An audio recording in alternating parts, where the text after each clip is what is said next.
Back सुप्रभात news Chhattisgarh. आइए जानते हैं छत्तीसगढ़ की 25 फटाफट बड़ी खबरों को। साथ ही डेली अपडेट रहने के लिए चैनल को सब्सक्राइब करने के साथ वीडियो को लाइक जरूर करें। छत्तीसगढ़ के इन 6 जिलों की 18 रेत खदानों की ई नीलामी शुरू। छत्तीसगढ़ में रेत खनन को व्यवस्थित और पारदर्शी बनाने के लिए सरकार ने नई पहल की है। खनिज साधन विभाग ने प्रदेश के 6 जिलों की 18 रेत खदानों के आवंटन के लिए ई नीलामी प्रक्रिया शुरू कर दी है। इसके लिए निविदाएं 7 से 13 नवंबर तक खोली जाएंगी। खनिज साधन विभाग के अधिकारियों का कहना है कि आने वाले समय में अन्य जिलों की खदानों की नीलामी भी इसी प्रणाली से की जाएगी। विभागीय पोर्टल पर पूरी प्रक्रिया ऑनलाइन उपलब्ध रहेगी ताकि इच्छुक पक्ष कहीं से भी भाग ले सकें। 5 नवंबर को छत्तीसगढ़ आ रही उपराष्ट्रपति राधाकृष्णन यहां की लखपति दीदियों का करेंगे सम्मान। राजनांदगांव जिले में स्वयं सहायता समूह से जुड़ी महिलाएं आर्थिक स्वावलंबन को लेकर बेहतर काम कर रही हैं। जिले में ऐसे सैकड़ों महिलाएं जो कि लखपति दीदी बन चुकी हैं, स्वयं का रोजगार चलाने के साथ ही दूसरों को भी रोजगार उपलब्ध करा रही हैं। जिले में लखपति दीदी की संख्या बढ़ने से अभियान को लेकर उत्साह बना हुआ है।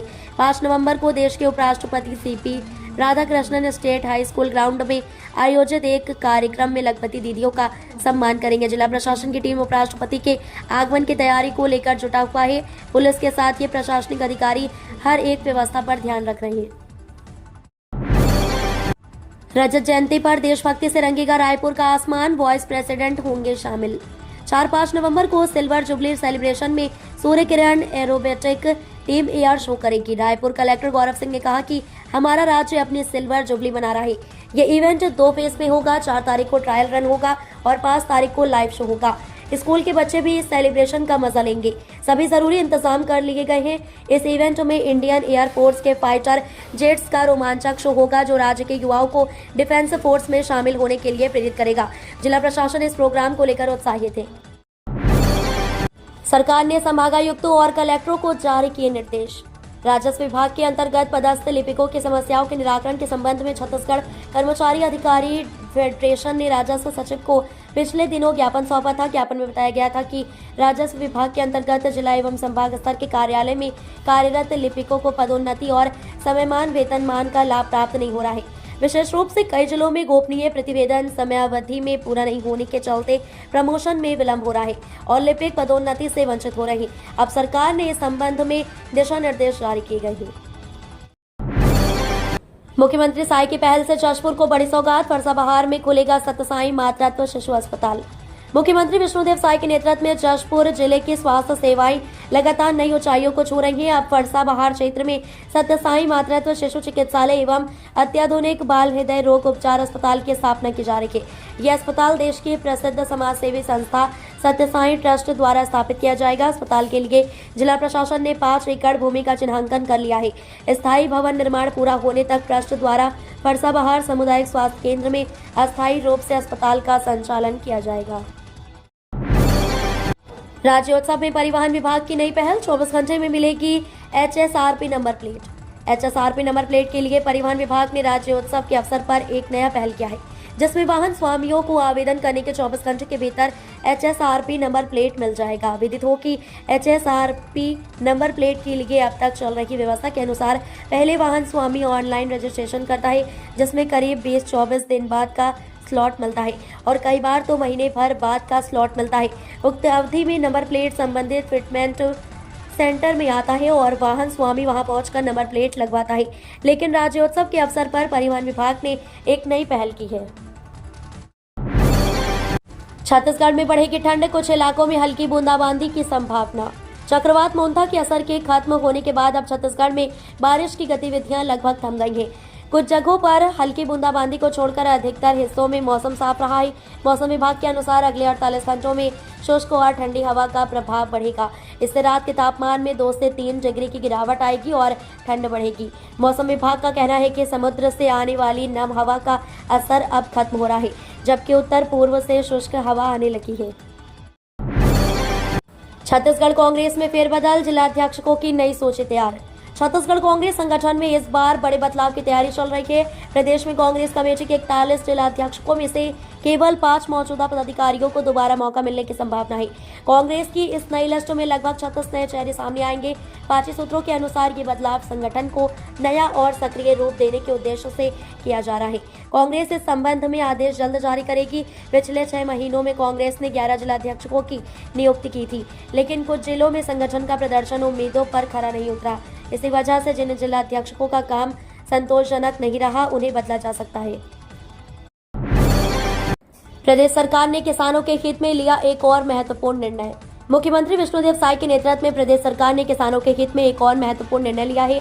जशपुर जिले के विकासखंड कुनकुरी की इब व्यापर्तन योजना की मरम्मत एवं जीर्णोद्धार कार्य के लिए राज्य शासन ने 37 करोड़ 9,63,000 रुपए की प्रशासनिक स्वीकृति प्रदान की है। इस निर्णय से कुनकुरी क्षेत्र के हजारों किसानों को सीधा लाभ मिलेगा। योजना पूर्ण होने पर 3,323 हेक्टेयर के विरुद्ध 1,453 हेक्टेयर क्षेत्र में सिंचाई की सुविधा उपलब्ध होगी, जिससे फसलों की उत्पादकता बढ़ेगी और किसानों की आय में वृद्धि होगी। फायर ब्रिगेड ड्राइवरों में नाराजगी, इस्तीफे की चेतावनी, बिगड़ सकती है स्थिति। अग्निशमन नियंत्रण कक्ष रायगढ़ में पदस्थ फायर ब्रिगेड ड्राइवरों में नाराजगी बढ़ती जा रही है। सुविधाओं के अभाव और बिलासपुर ड्यूटी आदेश को लेकर ड्राइवरों ने सामूहिक इस्तीफे की चेतावनी दी है। अगर ड्राइवर इस्तीफा देते हैं तो शहर की फायर ब्रिगेड व्यवस्था बिगड़ सकती है। नगर निगम रायगढ़ से प्रतिनियुक्त होकर वर्ष 2017 से फायर ब्रिगेड में कार्यरत ड्राइवर लगातार अपनी सेवाएं दे रहे हैं, लेकिन उन्हें अब तक ना तो डीए न मेडिकल सुविधा और न ही कोई अन्य भत्ता प्राप्त हो रहा है। इन महिलाओं को नहीं मिलेगा उज्ज्वला योजना का लाभ। महिलाओं को स्वच्छ ईंधन उपलब्ध कराने और ग्रामीण परिवारों को धुएं से मुक्ति दिलाने के उद्देश्य से प्रधानमंत्री उज्ज्वला योजना 3.0 के क्रियान्वयन शुरू हो चुका है, लेकिन इस बार नए मापदंड लागू किए गए हैं, जिसके अनुसार को पात्र होंगे उन्हें ही योजना का लाभ मिलेगा। प्रधानमंत्री उज्ज्वला योजना 3.0 के तहत कबीरधाम जिले को 9,145 नए एलपीजी कनेक्शन का लक्ष्य रखा गया है। इस लक्ष्य की पूर्ति के लिए शासन ने नए पात्रता मापदंड निर्धारित किए हैं। पात्र हितग्राही वही होंगे जिनकी मासिक आय 10,000 से कम है, परिवार का कोई सदस्य शासकीय सेवा में ना हो। जंगली हाथियों के दल ने 42 किसानों के धान की फसल को पहुंचाया नुकसान। छत्तीसगढ़ के रायगढ़ जिले में बीती रात जंगली हाथियों ने 42 किसानों के धान की फसल को नुकसान पहुंचाया है। वन विभाग नुकसान का आकलन कर आगे की कार्रवाई में जुट गया है। लगातार फसल को नुकसान होने से किसान भी काफी चिंतित थे। रायगढ़ जिले के धर्मजयगढ़ वन मंडल में इन दिनों कुल 74 जंगली हाथी अलग अलग दल में विचरण कर रहे हैं, जिसमें छाल के लोटान में 19, बोजिया में 15, लैलुंगा रेंज के तिलाई दरहा में 13, बोरो रेंज के इंचपारा में 13 के अलावा अन्य रेंज में भी अलग अलग दल में हाथी मौजूद हैं। हाथियों के इस दल में 24 नर, 31 मादा के अलावा 19 बच्चे शामिल हैं।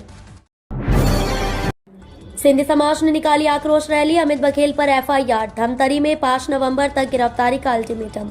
धमतरी में सिंधी समाज ने अमित बघेल के खिलाफ एफआईआर दर्ज करने की मांग को लेकर आक्रोश रैली निकाली। समाज का आरोप है कि छत्तीसगढ़ जोहार पार्टी के अध्यक्ष अमित बघेल ने इष्ट देव के खिलाफ अपमानजनक टिप्पणी की है। घंटों की चर्चा के बाद पुलिस ने एफआईआर दर्ज करने का आश्वासन दिया, जिसके बाद समाज का गुस्सा शांत हुआ। ये मामला छत्तीसगढ़ महतारी की मूर्ति तोड़फोड़ से जुड़े बयानबाजी के बीच सामने आया है। सिंधी समाज का कहना है कि अमित बघेल लगातार उनके समाज और आराध्य देवों पर आपत्तिजनक टिप्पणियां कर रहे हैं। फिलहाल नहीं मिलेगी सेस से राहत, नवंबर से घट सकते हैं बिल। नया कोयला खरीदी के बाद ही मिलेगा लाभ। छत्तीसगढ़ के 65 लाख से अधिक बिजली उपभोक्ताओं के लिए राहत की खबर फिलहाल चल गई है। केंद्र सरकार ने कोयले पर लगने वाला सेस समाप्त कर दिया है, जिसके स्थान पर अब जीएसटी लागू होगा। इससे बिजली बिलों में प्रति यूनिट 10 से 15 पैसे की कमी की उम्मीद थी, लेकिन फिलहाल ये राहत सितंबर और अक्टूबर के बिलों में नहीं मिलेगी। पावर कंपनी के अधिकारियों के मुताबिक वर्तमान में बिजली संयंत्रों में पुराने कोयले का स्टॉक मौजूद है, जिसकी खपत नवंबर तक चलेगी। इसलिए नए कोयले की आपूर्ति शुरू होने के बाद ही सेस का असर बिजली दरों पर दिखेगा। साइबर खतरों से निपटने में सक्षम है power company. Chhattisgarh state power distribution company ने किया प्रशिक्षण कार्यक्रम का आयोजन। Chhattisgarh state power distribution company ने साइबर सुरक्षा और जागरूकता पर प्रशिक्षण कार्यक्रम का आयोजन किया। इस दौरान पावर कंपनी के साइबर सुरक्षा प्रणाली, साइबर खतरों से निपटने के तरीकों पर चर्चा की गई। इस दौरान कई वरिष्ठ अधिकारी मौजूद रहे। Chhattisgarh state power distribution company के अध्यक्ष डॉक्टर रोहित यादव ने कहा कि पावर कंपनी की साइबर सुरक्षा प्रणाली साइबर खतरों से निपटने में सक्षम है और नवीन प्रौद्योगिकी से लैस है। विद्युत सेवा भवन में एक सादे समारोह में CSPDCL द्वारा साइबर सुरक्षा पर तैयार साइबर सुरक्षा संक्षेपिका और कंप्यूटर डेस्क मैट का अध्यक्ष डॉक्टर रोहित यादव ने विमोचन किया। 25 बरस का सफर, कोरबा बना ऊर्जा राजधानी, 8000 मेगावाट बिजली से रोशन हो रहा देश। छत्तीसगढ़ राज्य स्थापना के 25 वर्ष पूरे हो गए हैं। इस अवधि के दौरान कोरबा में बिजली और कोयला उत्पादन के क्षेत्र में रिकॉर्ड प्रगति हुई है। जिले में सरकारी और निजी क्षेत्र के बिजली प्लांट की बदौलत देश दुनिया के मानचित्र में कोरबा जिले की एक अलग पहचान बनी है। कोरबा में आज राज्य पावर कंपनी के अलावा सार्वजनिक और निजी क्षेत्र के बिजली प्लांटों से लगभग 8000 मेगावाट बिजली का उत्पादन हो रहा है। कोयला उत्पादन में भी कोरबा जिले की अपनी विशेष पहचान बनी है। आज से सहकारी समितियों में फिर लगेंगे ताले, कर्मचारियों की बेमियादी हड़ताल से धान खरीदी पर संकट। सहकारी समितियों में सोमवार से एक बार फिर से ताले लटकेंगे। कर्मचारी संघ 4 सूत्रीय मांग को लेकर बेमियादी हड़ताल पर रहेगा। इससे धान खरीदी की तैयारियों पर असर पड़ सकता है। अब तक फड़ों में साफ सफाई का कार्य भी नहीं हो पाया है। लगातार त्योहारी अवकाश के चलते भी कार्य प्रभावित हुए हैं। संघ के जिलाध्यक्ष जयप्रकाश साहू ने बताया कि आज 3 से 11 नवंबर तक बेमियादी आंदोलन व 12 नवंबर से कैबिनेट के निर्णय तक आंदोलन किया जाएगा। इस आंदोलन में केवल सहकारी समिति के कर्मचारी ही नहीं बल्कि कंप्यूटर ऑपरेटर भी शामिल हैं। बिलासपुर जोन के अधिकारी राजेंद्र अग्रवाल बने यूपीएससी में अतिरिक्त सचिव। दक्षिण पूर्व मध्य रेलवे बिलासपुर जोन के वरिष्ठ अधिकारी राजेंद्र कुमार अग्रवाल को संघ लोक सेवा आयोग में अतिरिक्त सचिव के रूप में नियुक्त किया गया है।